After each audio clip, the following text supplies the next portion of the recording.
Nous sommes avec Inès Leonarduzzi, présidente de Digital for the Planet, qui sensibilise à la pollution numérique, auteure de Réparer le futur, un bouquin très inspirant que je conseille à tout le monde, et aussi récemment qui a pris la direction d'une agence artistique en France et qui est du coup agent d'artiste, ce qui n'est pas un métier non plus très connu en France, donc on va en parler.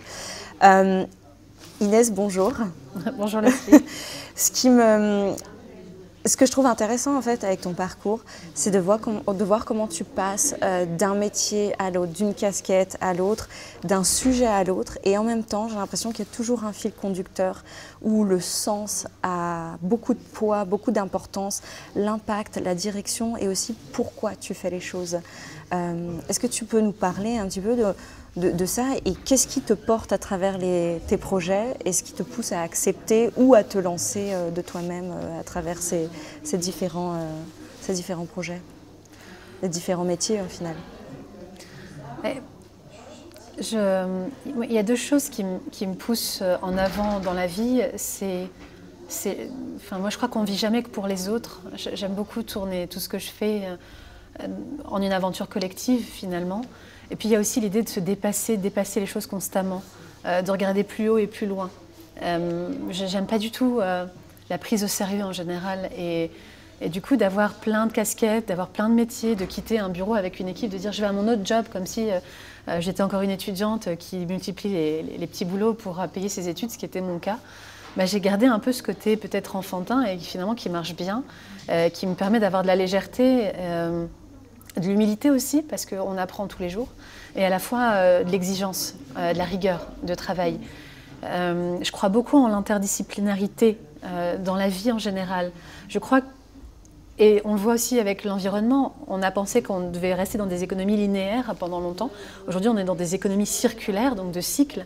Et je crois beaucoup que tout ce qui est organique, finalement, est cyclique. Quand on regarde les mouvements de la Lune ou de la planète, si on regarde les mouvements et l'évolution des fleurs et de tout ce qui est organique, tout est cyclique et les humains le sont aussi. Je ne crois pas qu'on ait une carrière linéaire. En fait, je crois qu'on a le droit et complètement les compétences et les capacités d'avoir plein de cycles de carrière dans sa vie. Donc ça, c'est un défi qui s'est imposé très naturellement à moi. En fait, ça n'a pas du tout fait l'objet d'une grande réflexion. Et j'ai commencé par l'art, donc en fait c'est peut-être mon métier le plus légitime et pourtant la majeure partie de ma jeune carrière, elle s'est illustrée dans l'environnement, le numérique, dans les causes sociales. Donc c'est comme ça que j'ai monté mon ONG. Et puis très rapidement, au bout de quelques années, c'est le secteur de l'art qui au départ ne voulait pas de moi parce que j'avais pas les bons réseaux. Et puis moi je voulais pas aller dans la petite galerie, je voulais aller dans les grandes galeries, mais les places étaient très chères. Donc bon, j'ai pas trop eu ma place, donc j'ai bifurqué dans d'autres milieux comme la mode. C'est un milieu qui est très proche de l'art. Et finalement, quand on échoue dans l'un, on transvase très vite vers l'autre. Et en fait, à l'issue de ces expériences dans le social, dans le lobbying, dans l'éducation au numérique, à l'environnement, donc très éloigné, le secteur de l'art est revenu me chercher en me disant tiens, tu ne voudrais pas diriger une agence d'artistes Et c'était fou, en fait, je me dis c'est dingue, est-ce que c'était écrit depuis longtemps cette histoire, parce qu'on n'aurait jamais parié un euro là-dessus. Donc dans mon livre Réparer le futur, qui est un essai social et économique qui parle de numérique et d'environnement, je parle beaucoup d'art aussi. D'ailleurs, on m'a beaucoup fait cette remarque. Ah oui, c'est drôle, comme tu arrives à ramener de l'art un peu partout dans ton bouquin. Et je pense que je l'ai fait inconsciemment. Donc oui, je pense qu'on est tous en capacité d'être interdisciplinaires et c'est des vases communicants, en fait. Il y a aussi beaucoup de poésie dans ce que tu fais, d'ailleurs, même dans ta communication, qui a aussi beaucoup de poids, je trouve, dans ton métier. Dans Digital for the Planet, tu as dû quand même, tu t'es attaqué à un sujet qui n'était pas du tout connu en France, qui n'était pas du tout développé, mais tu ne l'as pas attaqué sous l'angle moralisateur, ça n'a pas été voici le problème, voici ce qu'il faut faire. Il y avait plus de la place au débat. J'ai l'impression que tu as créé une place au débat, tu as créé quelque chose où il y a une réflexion, on pose des questions, on lance des pistes.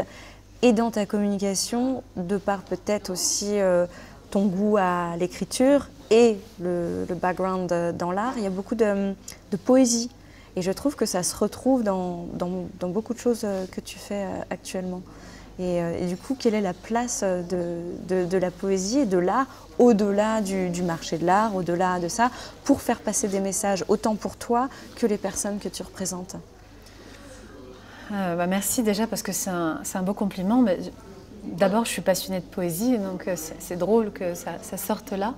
J'en lis beaucoup. Rainer Maria Rilke, pour ne citer que lui, qui est un poète allemand, qui est un des plus fabuleux, je crois. J'aime aussi beaucoup la poésie arabe, là aussi la poésie française. On a des choses, on a des chefs-d'œuvre poétiques dans le monde entier. C'est marrant parce que quand on parle de poésie, on a l'impression que là, on part dans les stratosphères de la littérature, que c'est que pour des gens perchés. Au final, la poésie a quelque chose de très rigoureux, de très mathématique. Et finalement, ça se rapproche beaucoup de ce qu'on fait au quotidien. Comment est-ce qu'on marie l'inspiration? Parce que chez les poètes, on dit d'ailleurs souvent, les plus grands poètes ont souvent dit, on n'a pas l'inspiration, c'est l'inspiration qui nous a.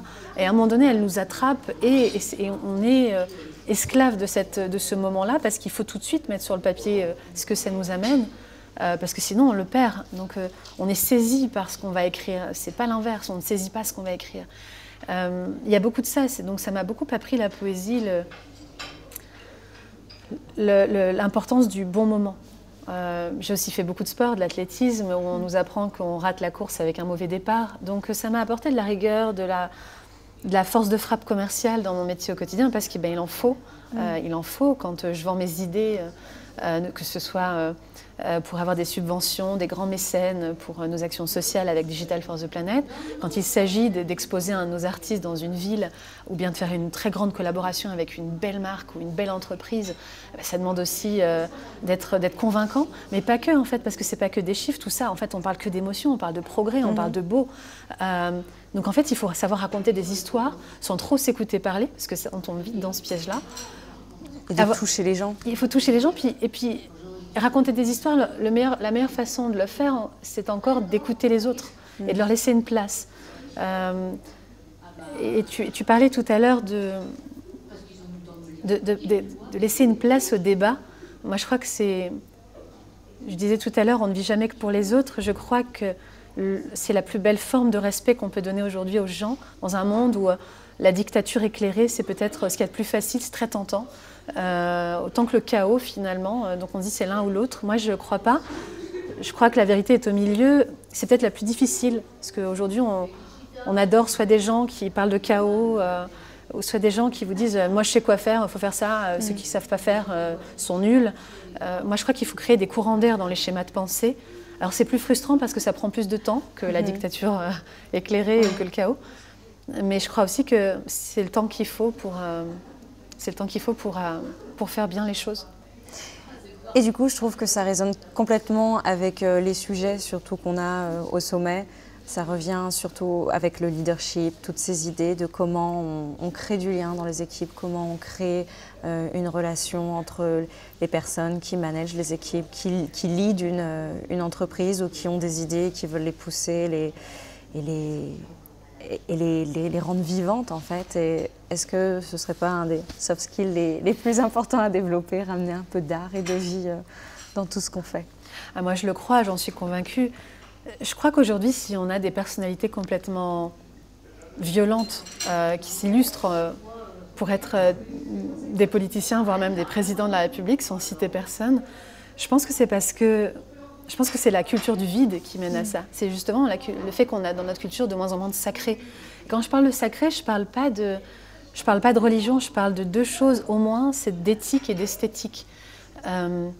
Et comment est-ce qu'on marie le beau au bon? Et d'ailleurs, les Grecs anciens, sous la haute antiquité, avaient un terme, une locution qui permettait de définir en une expression que tu étais à la fois belle et bonne. Un verre bien rond, bien soufflé, régulier est esthétique, mais rempli d'un bon vin et offert à quelqu'un, alors il devient beau. Il faisait très bien la différence entre ce qui était esthétique et beau. Et le beau, c'est quand il y a le bon qui va avec. Et moi, je crois que ces valeurs-là ont été complètement supplantées par l'argent, par le capitalisme débridé. Et du coup, tout est justifié, justifiable. Oui, mais parce que ça fait de l'argent. Et du coup, on lui a même trouvé des vertus sociales, c'est-à-dire ça fait vivre des familles, ça permet de créer des emplois, et ce qui est génial. Moi, je suis complètement pour ça. Et je pense que l'environnement et les grandes causes du monde doivent d'abord intégrer le confort de vie des gens. Mais je pense qu'on manque complètement de poésie. Aujourd'hui, on s'insulte, on se frappe à la télé. Moi, je trouve ça d'une tristesse énorme parce que imagine comment le monde serait différent si nos politiciens ou les célébrités de ce monde se parlaient avec respect, avec courtoisie, même dans la plus radicale des oppositions de pensée. Mais ça inspirerait le respect, la courtoisie, la gentillesse au quotidien. Et c'est ces mots-là, ce sont ces mots-là qui sont complètement ringardisés finalement. La gentillesse, la tendresse, le respect, qu'il faut peut-être réhabiliter. Et je crois beaucoup que l'art a la capacité de faire ça. Merci. Merci pour toutes ces inspirations et merci à toi. Et j'espère vraiment que ça va être quelque chose qui va être développé dans le futur, dans les entreprises et dans toutes les structures. J'espère aussi. Merci. Merci beaucoup Inès.